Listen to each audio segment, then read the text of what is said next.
жирэмснээс хамгаалах ерөндөг нь хүний бие махбодод хор нөлөөгүй, харшил өгөхгүй материалаар хийгдсэн байдаг. За мөн ерөндөг нь дотроо даавар агуулсан болон металл агуулсан гэдэг хоёр янз байдаг. За өнөөдөр та бүхэндээ металл агуулсан ерөндөгийн талаар мэдээлэл хүргэе.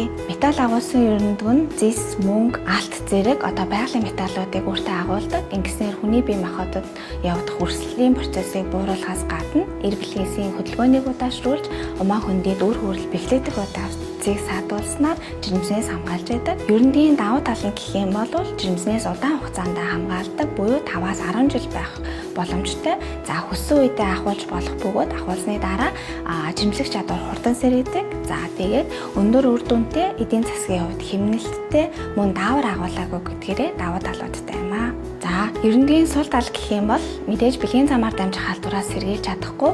За биений хүчний ачаалттай дасгал хөдөлгөөн хийдэг, дээрэс нь хувь хүний анатомийн бүтцтэй холбоотой ерөндөг нь унах, доошлох зэрэг магадлалтай байдаг. За тэгээд тавилсны дараа хийлийн доод хэсгээр өвдөг цэцэрхайг ялгаж гарах. За эхний 3 сар дотроо